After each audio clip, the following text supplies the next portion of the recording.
मोदी जी थोड़ा तो सोच समझ कर बोला कीजिए। इस देश के चुने हुए प्रधानमंत्री हैं आप, कोई बदजुबान दोरूपल्ली के ट्रोल थोड़े ही हैं। आज बाबा साहब की जयंती पर भी आपसे मर्यादा की उम्मीद करना बेमानी है।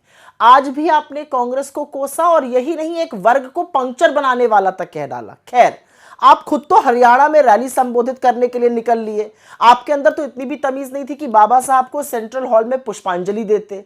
सब लोग आए, लेकिन आपको आज भी भाषणवीर बनना ज्यादा प्रिय था। आप निकल लिए।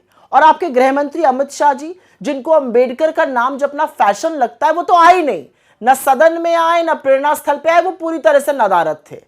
पहले बाबा साहब का सम्मान करना सीखिए। उनके संविधान को खत्म करने के लिए हर हथकंडा अपनाना बंद कीजिए और फिर बाबा साहब की बात कीजिएगा। आप हमें क्या पाठ पढ़ाइएगा। खरगे जी हमारे चुने हुए सम्मानित अध्यक्ष खुद दलित समाज से आते हैं। अपने दम पर, अपनी लगन से, अपनी मेहनत से यहां तक पहुंचे हैं। छकड़ा भर जगह तो सरकारें हैं आपकी, एक जगह दलित मुख्यमंत्री क्यों नहीं बना पाए आप। अब बाबा साहब की बात करिएगा। सारी दुनिया जानती है कि आरएसएस में दलितों का क्या हाल है। बजाय ज्ञान देने के ये बताइए कि आज तक ठाकुर और ब्राह्मणों को छोड़कर एक भी आरएसएस प्रमुख किसी और जाति का क्यों नहीं बना। एक और बात, आपका इतिहास बहुत काला है।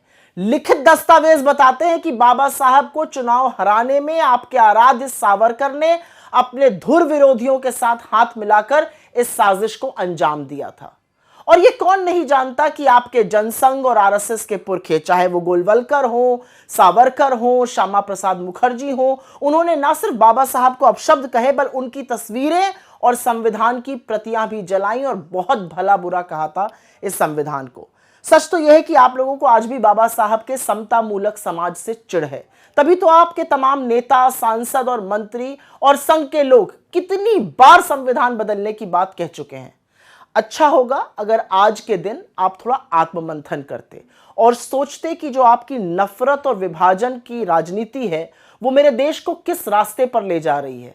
और वो रास्ता बाबा साहब के विचारों से, उनकी सोच से, उनके बनाए संविधान से कितनी दूर है। कुछ नहीं तो आज तो भाषण के बजाय बाबा साहब को प्राथमिकता देते।